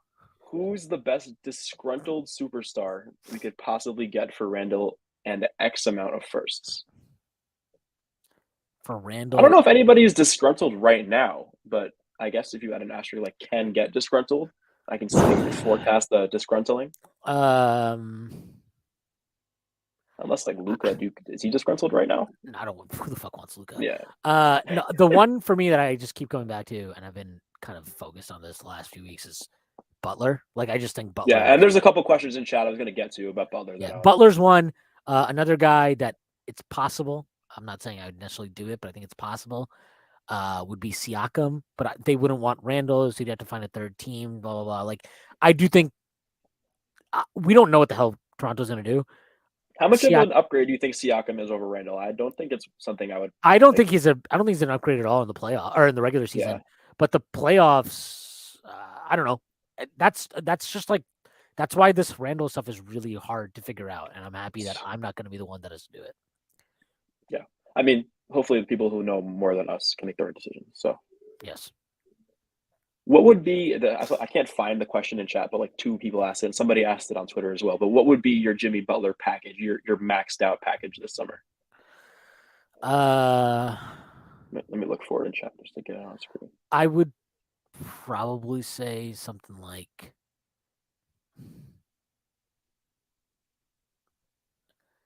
RJ and 2 firsts. I don't know. Like I really don't.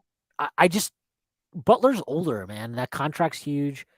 Like I think that you're not just like doing them a solid, but you're giving them a younger player who, at bare minimum, he's had 2 really nice playoff games here in a row. He's locked in on a contract that's pretty nice. You give them some draft capital, which we know they don't have a lot of. You're taking a contract off their hands that is pretty expensive and is a longer. Goes for another 2-3 years, I think. I don't know.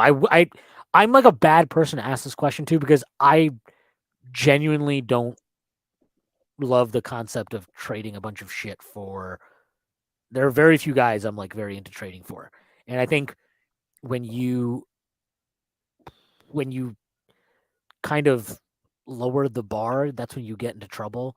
Like, not saying Butler's way better than this guy, but like you look at a guy like DeJounte Murray, like would the Hawks do that trade again knowing what they know now? I don't know. I would think they would at least have more reservations about it than they did at the time. But like the Knicks are in a good spot, and Butler's awesome, but Butler's also a weird player. Like he has these amazing playoff moments, but then like you forget when he like 2 years ago they lost in fucking round 1. They got destroyed by Milwaukee, and he looked terrible in that series. And people forget that stuff, right? So like obviously he has a great run last year. He had a great run in the bubble. Bubble doesn't count. But like he's he's a tough one for me because I really like love the way he plays, and I think his playoff performance in general, like he just seems to dial it up at the right times so often. Um, I'm just like very risk averse on this stuff, so I'm like probably a terrible person to ask this for. But I don't know. You tell me. What would your package be? I think I'm a little bit. I mean, I'm probably very close to you. But I'm a little bit more ready to make that trade if the front office is. But I would probably go RJ 2 unprotected firsts. I would even like throw in Deuce if I have to, and maybe throw in like a future swap, like a if you want to do like a 2024 unprotected, 2026 unprotected, and then a swap in 27 or swap in 28. I don't know. You get so nerdy, and you get I don't know. Well, I'm not doing all that stuff now, but I you know I what I mean, mean. I would say that like we know that Miami doesn't like to tank. Uh, I wonder if you could just like what if you would Randall work there? Because I think if I could do Yeah, Randall in a that's another thing. But I'm also worried about the fit with RJ and Butler to line up together in the regular yeah, season. it's It's weird. it's not the greatest, but like I I also think like if you get Butler, let's say you just effectively the player swap piece of it is Butler for Randall, you're gonna force Tibbs to some extent to play smaller, and I think that can help some of the spacing issues that might exist there naturally. Uh, you would probably need. I mean, Obi would get a little bit more run, which would be nice. I think you'd see a lot more Hart at the 4, however you want to put it, right? Like Hart or RJ, whoever is at the 4 there, whatever the fuck you want to say. I think that stuff is appealing. It's intriguing, anyways, and we know that if nothing else, we know that Jimmy Butler can handle the demands of Tom Thibodeau. Oh yeah. And how storybook would that playoff series be, by the way, with Jimmy going against Tibbs in the next second round? That would be very fun. Another Yeah, comment though, he said someone said like the Butler contract only has 2 more years after this, and the contract isn't that horrible. And like I do agree with that. And I think Twitter has kind of been hating on the Jimmy contract a little too much. And like that number is super high. I know the annual value is super high, but the cap's going up. It's got 2 years left, and well, it's always one I'm of those not things too in the nervous regular. about that. It's harder like when you're looking at it in the regular season and he's missing, 5 games here, 2 games there, 3 games there. You're like, man, this sucks. But then you watch him get to the playoffs and Yeah, he's there available every night and you see the things he does. It's definitely, you know, I you get your money's worth. yeah.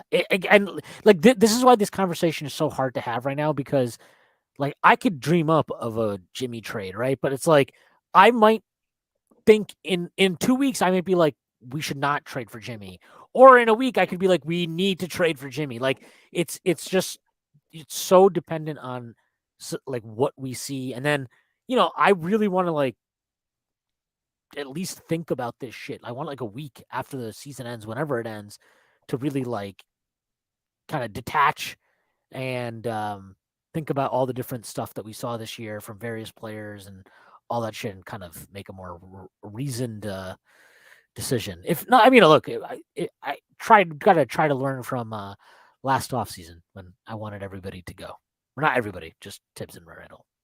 Yeah, So yeah, try to get better every day. That's what we try to do here at the Strickland. nice. We only got a few more questions left, but this one was one of my favorite ones. I saved it for the end. From Knight of Cups in our Discord, he said, "If you could retire a Nick jersey because of how bad the player was, who would you? Which one would you retire, and why is it 77?" I actually have an alternative answer for this, but I'll let you cook first. uh, why? It's Bargnani because of that shot against Milwaukee, which is still Yeah. the dumbest thing I think I've ever watched in my life. Um, I don't know if I don't know if Bargnani's the guy that I actually like. If he was the player I despised watching the most, though, I would love to see some answers in chat for this question. By the way, the worst Nick you could retire if you could retire a Nick jersey because of how bad the player was, put that player in chat. oh, I mean, for me, it'd probably be like fucking, Jerome James, fucking absolute disaster. Eddie Curry, fucking Lee Nail on bum ass. There have been a lot of bad Knicks. If you want like a guy that wasn't actually bad, but had a horrific career moment with the Knicks, it's Charles Smith. That's just unfortunate for him that he had to have that moment here. But that I have would one I be can't one. believe you haven't said, but Oh, is it Moutier? nope. It's a double number. It would say 0 Payton? / 2021 for Cam Reddish. Oh no, And it would be the ultimate victory lap for the Josh Hart trade. And if Josh Hart can actually raise the banner himself, then he can retire 0 / 21, and that will be mine. I mean, Alfred Payton would be one. He was Oh, that would be a miserable. great one. 6. It could be for Payton. Oh, and for you know who's Porzingis. actually underrated for this? Fucking Aaron Aflalo. Oh, number 4 for the great. Was he Aaron 4? Aflalo? I don't know what the hell he was. Yeah, Dude, that guy, I remember that entire second half of that year, that fucking guy would he literally thought he was Michael Jordan. He was what? taking all those mid-range pull-ups like That he was Melo or something. Oh my God. Goodness. That was crazy. He would look off Porzingis all For the time. a free throw line pull-up. Oh my goodness. Here's one. Would you do Randall for Porzingis? If I could guarantee you Porzingis would play 68 games a year. Yeah. And you could Okay, well actually let me is it just Randall for Porzingis straight up? I don't think that works, does it? No, well, he's a free agent, so he'd have to do a signage. Yeah. He'd have to get, but I mean, let's say they would just, he'd get around the number Randall got. Okay, well, I also think the current version of Porzingis, you take the risk about him not playing that many games. So I would like to get picks back if it's like that version of Porzingis. But if you're giving me this golden version of Porzingis where he's playing 70 games, 65 games a year, then yeah, I do it.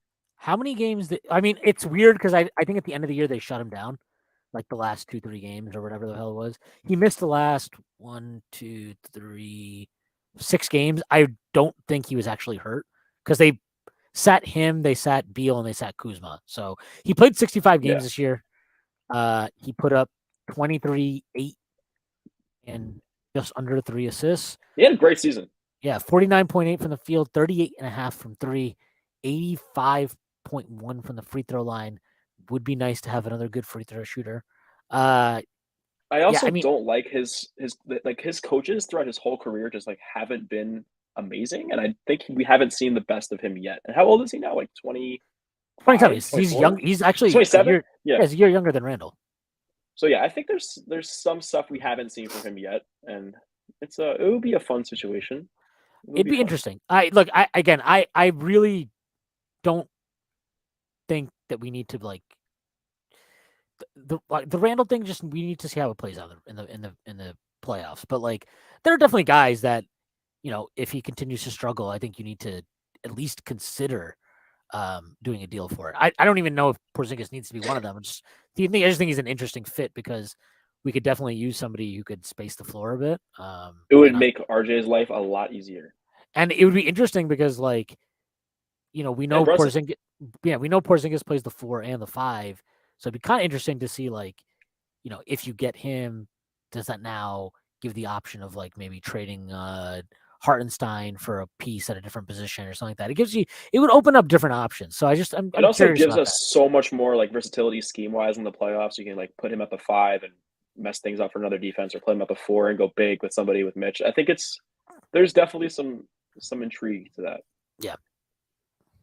This is an interesting one. Say we beat the Heat in round 2. Do you still think about trading 22-year-old RJ for 31-year-old Butler if we beat the Heat?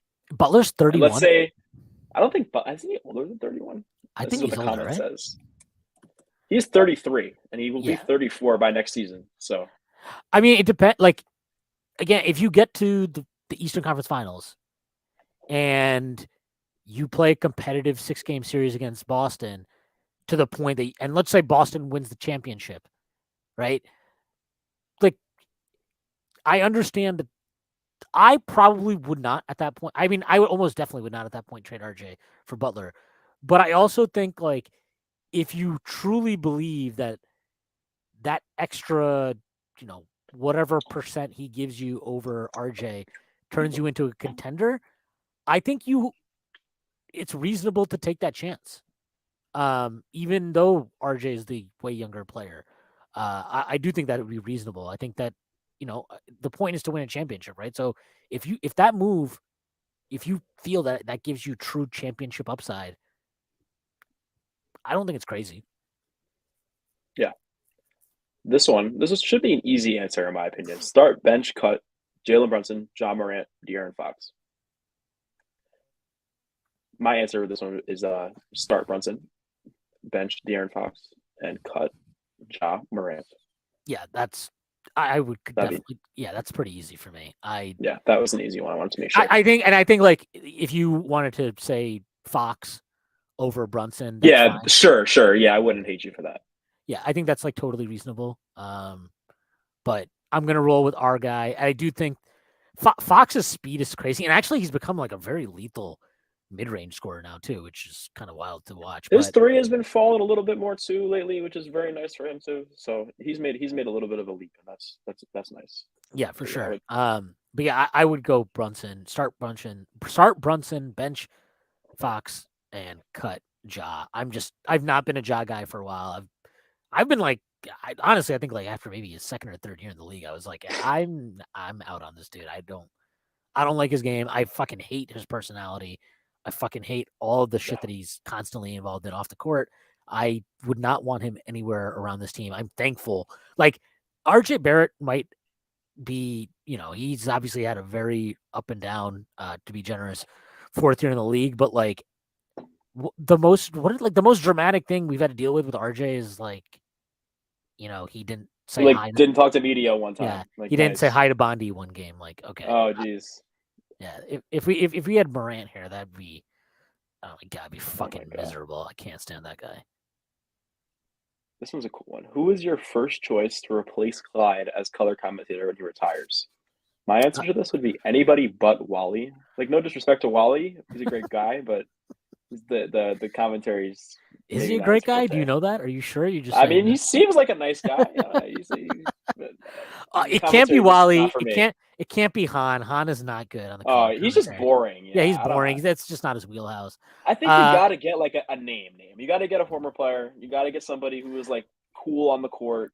I just don't get like they got Clyde. So I'm like, why? There's really no former Knick that like you could start grooming to be that. Like fucking Wally, who never played here, is the guy they were going with. What's that? Yeah, I don't get that at all. It can't be Wally, and they have the money to like go get like a name. You know what I mean? Like they can go get somebody nice. I mean, doesn't Jamal Crawford do? I was gonna suggest that. He TNT? does the NBA and TNT stuff. Yeah, and he's also got his own podcast going, and he's like chimed in on a bunch of other broadcasts and stuff. So he's like making a career for himself in that space. Yeah, I think there's he'd be good if Channing Frye wasn't a fucking loser. I'd suggest him, but he is a loser. I know Steve Novak has chimed in on a couple broadcasts for I've seen Milwaukee him on and stuff, right? He does the MSG AM. He comes on the MSG AM thing sometimes.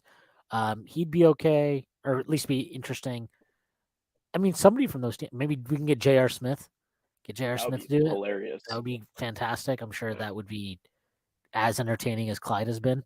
I need to watch his documentary. It keeps showing up on my social medias. Yeah, and we'll get Starks. Get Starks to do it. Let's do that. Starks would be cool. Yeah. You can get Spree. Spree would be fun too. I don't think Spree's going to do it. Spree actually speaks really well, but I just can't imagine him being a fucking color commentator. This is the last one I had on our Discord list, but it's also from Knight of Cups. He says Phil Jackson visits the team and he spikes the punch with peyote. I don't know if I pronounced that right. Peyote. He said peyote. Which Knicks have fun and who freaks out? Okay, Phil Jackson comes, spikes the peyote. Okay, Obi has fun. Mitch definitely has fun. Mitch has plenty of fun. Yeah, Mitch has a blast. RJ's probably. I think Hart has fun too. Yeah, Hart has fun. Hartenstein has fun. RJ's boring. Randall 100% freaks out. There's like no question on Randall freaks out. I can't tell if quickly would be fun or if he'd freak out. It's really hard. He would probably freak out or just like leave. I think he'd freak out and then he'd have fun. I mean, that's how it would go for him. I think Deuce would have fun. How would Tibbs be? I think Tibbs would have fun. Oh yeah, I think Tibbs has fun. I think Tibbs when Tibbs cuts loose, he's probably fucking awesome. He just doesn't cut loose that often, or like ever, maybe. I can't wait for when he retires and does like a little media tour, and he finally like gives us the stories and gives us that inside information that he just hasn't said for so long. No, he doesn't usually do that. He didn't do it in Chicago, and he had a terrible relationship with that front I mean, office. he's never done it. I mean, we have to wait Yeah. till he's like fully out of it. You know what I mean? Then he Yeah. can open up about So it. I think Hartenstein would have fun for sure. Sims would be boring. I think he might freak out. Who else is there? Fournier would have fun. Rose would have fun. Rose would probably, I mean, he's probably like, this is my first rodeo here, guys. Who else on the team? I forget. Daquan Jeffries, no thoughts on him. Trevor Keels. Trevor Keels probably wouldn't feel it because he would. His reaction to, I think it was the Rendell dunk or some sort of like highlight play, but they got a clip of Trevor Keels like going crazy on the bench, and that was a fun moment. But I don't remember what it even was. But he seems like a cool guy. Yeah, good for him. That's great. I don't know anybody. I can take some more. Oh, some last yeah, questions in Brunson. here. Do we think is Brunson having? Oh a yeah, good the time? vibes are immaculate. You know, he'll be fine. He'll have fun. Brunson will be fine. Yeah, I think that. Is there anybody we missed? No, that's it, right? I don't think so. Oh, I mean, do we think yeah, like, it was like is Wes like? I think Wes has a blast. Wes have fun. Oh yeah. Leon freaks out. Wes has a blast. Brock Aller, he freaks out. What about Dice? Dice, he probably freaks out. But I got good vibes when I met Dice after that game. Yo, you should have seen it, man. I didn't even realize. I like saw this massive crowd of people. I was like, what's going on over here? And I look, it's Dice. Like, you would have thought this guy you would have thought he played for the team, like the crowd that he had around him. What do you think? You think Rick Brunson? Oh yeah, he's having fun. He's having fun. Yeah, that might be a problem. Oh, yeah, it would be. Just looking back at the list and to see if I like glazed over anything or skipped something. But there was one question that somebody asked: are you comfortable right now with like if there was some sort of Randall trade this summer? Are you comfortable starting Obi right away, or would you be more looking for like to trade Randall for like another power forward to slide in there? So if we traded Randall, would I need another power forward? Yeah, is that basically the question. Yeah, I think. Or the way he phrased it is like, do you think Obi is ready to start? There's no way for me to answer this because we just have like such a limited sample of this. I would just say my gut instinct is sure. Yeah, like I would probably just want to, but I still think you need to sign or draft or something. You have to get another power forward in the building too, because like we've seen it. Wow! I can't believe the Hawks just tied this up. That's crazy. It's tied. Oh my god, they were like on 15, like a second. I was just box score watching, but yeah, it's 111 now. But like, I think you would still need another body, and we've seen this year. Like, one of the biggest reasons the Knicks are up in this series, but also just had such a good season, is the depth. Right, the depth has been awesome for them all year. It's been huge, and getting that. You wouldn't want to lose that formula, even if you have to change kind of, if you're obviously making a change like Randall goes out. So, yeah, I think not a thing. I would definitely want another power forward. Like I said, Trey Lyles would be somebody of interest to me. There are some other guys I'm sure we could think of if I sat down and looked at it. But, like, there's also the draft. I know that there are guys that Prez likes in there. So there was a question I do want to answer. Like, somebody just asked, do the Knicks draft a player this year? Like, do you think they'll draft a player this year? And my answer to that is like they have to. If they don't draft a player this year, that would be I'd actually be slightly surprised if they don't draft a player this year. Yeah, me as well. And you have to have that rookie contract on the books. Those things are just so useful. And the Knicks have just had so much success drafting in the past that like, why wouldn't you just draft somebody? And we've seen like this front office is able to make second round picks just appear out of thin air, it seems. So I would be very, very shocked if they don't draft a player. I would guess that if they don't draft a player, I would think that if they don't draft a player, I wonder if that's a sign that they think Rokas will come over. That is an interesting one. And that was if somebody asked me like, oh, who's one Nick you think would get traded? I was gonna give you a troll answer and say Rokas. Maybe they'll send his rights off somewhere for something. But yeah, I don't even know how he's done this year. I think he's doing well. Neither do I. But like he is CAA, so I don't think I'm sure they have all the intel in the world on him. So I 100% think they drafted him because they like viewed him as a very good prospect. So it wouldn't surprise me if like they don't care about not having a pick this year, but that is because they plan on bringing Rokas over, who would effectively be like their rookie. That would be one to me. I mean, I think we got through everything, unless anybody has any last thoughts to put in chat right now. But this was very fun. I can't believe the Hawks. Did they just get? I think I just Boston. have the ESPN like game cast on the other screen, so I think Boston I'm just a little got. bit behind. They just picked up a technical, and Trey drew a shooting foul. So he just made the technical. Now he's got 2 free throws with 1:39 left in the game. Should the Knicks? I'll bring this up. Should the Knicks chase a stretch 5 for the bench? I think you should always be on the lookout for that archetype of player because it's super valuable. But I personally feel that the threshold is really high, and these guys that are like, who's the guy the fucking Celtics traded for? Mike Muscala. Like he's a Muscala, fine. that was the guy who I wanted the Knicks to make a call for and see like, Yeah, like we can get him as a stretch 5. But he's like a fine player for the regular season, but he doesn't matter in the playoffs. Like, Yeah, it doesn't I matter. mean, So the bar for me is like that's why I do think Porzingis, like even with his health issues, is intriguing because he's a guy who can credibly like be a stretch 5. So what the fuck are the Celtics doing? This is wild. ESPN is saying Jalen Brown bad pass. Yeah, that's exactly what just happened. Okay. But like, yeah, I think stretch 5 is it's always something to be interested in, but it's a very hard player archetype to find a good enough player for. Like, how many guys are really credible stretch 5s? It's like Horford and Porzingis. You've got there's somebody else I can't think of right off the top of my head here. I just Anthony had Davis? No, Brooke Lopez. Okay. Anthony yeah, Davis doesn't, and AD's not a good 3-point shooter. But he takes them. Yeah, but he's not like he's just really useful because his defense is insane. It's just unbelievable. Yeah. Yeah, he's wild. But I would say that, I'm always, you always want to look for that archetype. It's just really hard to find ones that are good enough.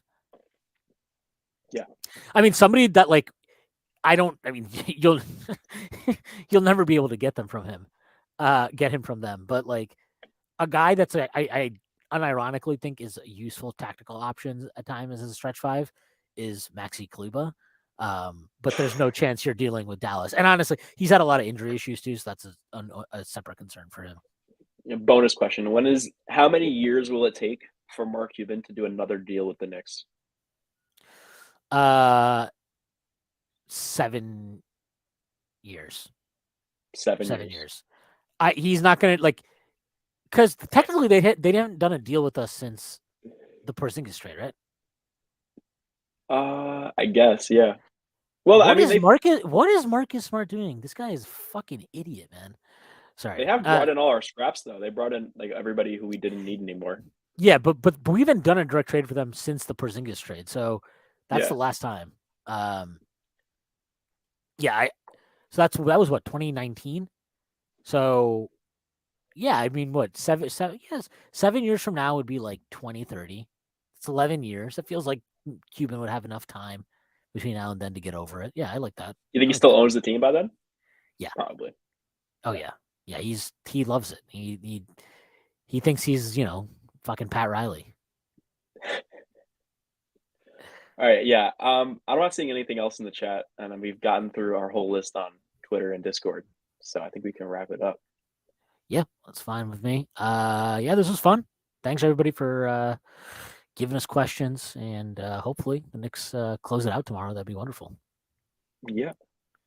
We can plug our beautiful Strickland merch one more time. The link is in our Twitter. The link is on our website. The link is thestrickland.bigcartel.com. It's very easy. It's comfortable. It looks good. You can rep your favorite players. You can rep your favorite Strickland people, your favorite everything. And there's more to come. Plenty more to come. So yeah. All right. Thanks everybody for joining us, and everybody have a good night, and let's go Knicks.